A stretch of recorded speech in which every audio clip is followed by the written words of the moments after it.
camion. Toute autre chose, savez-vous que vous pouvez bénéficier de financement si vous êtes propriétaire et que vous voulez rénover votre habitation? Saint-Étienne Métropole peut donc vous aider sous certaines conditions et lance pour 5 ans 2 programmes d'intérêt général, l'un sur Saint-Étienne, l'autre sur le reste de la métropole. Et c'est ce qu'on voit tout de suite avec Jean-Claude Charvin, vice-président de Saint-Étienne Métropole en charge de l'habitat et de la politique du logement. Bonsoir. Bonsoir. Alors expliquez-nous, Jean-Claude Charvin, comment Saint-Étienne Métropole accompagne les propriétaires du territoire dans leurs projets de travaux. Alors avant de vous expliquer l'accompagnement, je crois qu'il faut partir de l'analyse qui consiste à la construction actuelle de ce qu'on appelle le programme local de l'habitat 3, qui donc s'oriente autour de grandes thématiques de l'habitat, le logement social et bien entendu le logement privé. Et l'analyse de ce que nous avons noté sur l'état du bâti privé sur l'agglomération stéphanoise et l'ensemble du territoire métropolitain révèle beaucoup de dysfonctionnements, avec en particulier une place de plus en plus importante tenue par l'habitat privé, qui sert parfois de logement social. Donc Saint-Étienne Métropole a décidé de se positionner sur 2 programmes d'intérêt généraux, comme vous venez de le présenter, l'un sur la ville de Saint-Étienne et l'autre sur l'ensemble du territoire métropolitain. L'objectif étant, à travers un certain nombre de thématiques, de répondre à la question des propriétaires occupants sur l'état de leur logement d'une part et sur les nécessaires travaux à y effectuer, avec en complément, bien entendu, ce qui est le but ultime, des financements qui leur permettent de remettre sur le marché ou de pouvoir réoccuper des logements qui soient de belle qualité. Donc ça concerne l'ensemble du territoire métropolitain avec 2 programmes d'intérêt généraux où nous accueillons et où nous orientons en fonction de la thématique et en fonction des critères qui correspondent aux besoins des gens. Alors, cet accompagnement, est-ce qu'il est gratuit? Alors, l'accompagnement est gratuit, puisque nous avons 2 opérateurs, Rénovaction 42 et Solia Loire, qui sont donc nos interlocuteurs dans le cadre de l'accueil et de la réception des propriétaires occupants, qui vont les accueillir, qui vont faire avec eux le diagnostic complet de leur logement, et qui ensuite vont les aiguiller en fonction des thématiques et en fonction des besoins qui sont les leurs. Mais cet accompagnement est totalement gratuit et pris en charge par Saint-Étienne Métropole. Et on le verra juste tout à l'heure.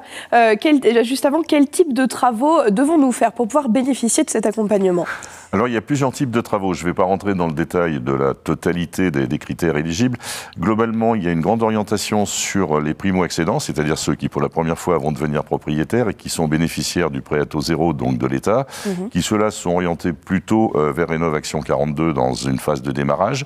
Et puis ensuite, Solia, dont vous parlerez probablement dans un instant, qui va s'occuper effectivement de l'ensemble des autres thématiques, sachant que les grandes thématiques, c'est la remise en conformité des logements, en particulier sur ce qui touche à la problématique de l'énergétique, ce qui touche également à la thématique de l'adaptation du logement, puisque nous avons non seulement une population un peu vieillissante et qui a besoin de logements plus adaptés, ce qui touche au thème du handicap.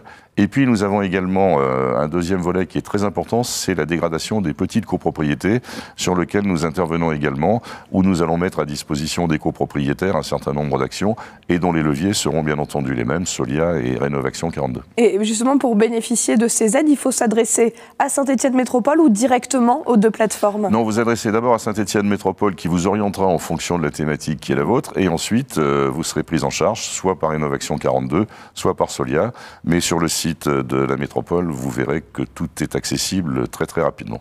Et alors justement, on le disait, nous avons rencontré Solia Loire qui anime donc les 2 programmes. L'association a été désignée par Saint-Étienne Métropole pour vous accompagner et faciliter vos démarches. Plus la peine donc d'aller frapper à plusieurs portes. Vous n'avez qu'un seul interlocuteur. Écoutez les explications de Lisa Moulin. Vous pensiez refaire votre isolation en 2018? Changer la chaudière ou vous équiper de volets roulants? Saint-Étienne Métropole peut vous aider dans ces travaux. Pour bénéficier de cet avantage, il faut répondre à 2 conditions. Ces travaux donc doivent rentrer soit dans le cadre des économies d'énergie, isolation des combles, isolation des murs, changement de la chaudière, ventilation. Concernant l'adaptation, il va s'agir de tout ce qui peut rendre service à la personne vieillissante ou handicapée. Il peut s'agir de sanitaire, de monte-personne ou de tout autre équipement auquel on pense pas forcément d'un premier apport, comme des volets roulants électriques ou autres qui lui rend service en fonction des difficultés qu'elle rencontre.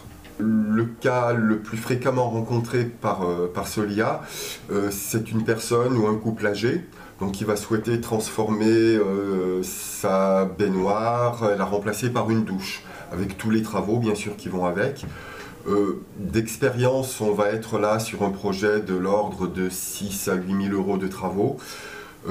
Cette personne aujourd'hui bénéficierait d'une aide de l'ANA de l'ordre de 35 à 50%. Les deux associations, Solia et Rénovaction 42, ont pour but de faciliter ces démarches. Alors pour savoir si vous répondez aux critères, c'est simple, rendez-vous chez l'une de ces associations. Jean-Claude Charvin, de retour avec vous. Donc, à combien s'élève concrètement l'enveloppe qui est consacrée à ces deux programmes d'intérêt général ? Alors la totalité de l'enveloppe sur les 5 ans, c'est 37,5 millions d'euros à peu près, dont 26, un peu plus de 26 millions d'euros pour l'ANA, 4,8 millions pour l'État et 6,8 millions apportés par Saint-Étienne Métropole. Donc une enveloppe totale d'à peu près 37,5 millions d'euros. C'est beaucoup, c'est vraiment un domaine qui est mis en avant par Saint-Étienne Métropole. C'est un des principaux objectifs de l'agglo ? Oui, alors ça l'a déjà été, puisqu'il y a déjà eu des pics donc, sur le territoire métropolitain. Et puis l'analyse des résultats du PLH2 et la construction du PLH3 nous ont amené à faire une analyse un peu plus complète de l'ensemble du patrimoine d'habitat du territoire métropolitain. Et c'est vrai que nous avons le sentiment que l'habitat dégradé, en particulier dans les domaines privés, est relativement important. Et comme ce logement, je vous le disais tout à l'heure, sert parfois de repli par rapport au logement social, il est important pour nous que nous remettions sur le marché et que nous aidions les propriétaires à remettre sur le marché, puisque pour certains, ça peut aussi être un investissement, du logement de qualité qui corresponde aux besoins de la population. Et quels secteurs sont les plus concernés sur le territoire ? On sait qu'au Credrock, par exemple, ou dans le quartier Jacquard à Saint-Étienne, il y a déjà eu pas mal de travaux de réhabilitation. Alors, il y a ces secteurs-là qui étaient couverts par ce qu'on appelle une OPARU, donc une opération programmée d'amélioration de l'habitat. Et là, c'est l'ensemble du territoire qui va être couvert sur les PIG, avec, on le disait tout à l'heure, 2 PIG, un sur Saint-Étienne et un sur le reste de la métropole, qui concernent quand même, j'allais dire, en priorité les communes de centralité, les communes urbaines, et qui vont être adjointes à d'autres programmes qui se mettent en place à Saint-Étienne Métropole, en particulier donc les OPARU sur les communes de Rive-de-Gier, de Saint-Chamond, de Saint-Étienne, et une en préparation sur l'Ondaine, et couplé pour les communes de Rive-de-Gier, Saint-Chamond et Saint-Étienne avec les programmes régionaux d'amélioration de l'habitat de centre-ville, ce qu'on appelle l'ANRU 2. Et tout ça viendra en complément de ces 2 PIG.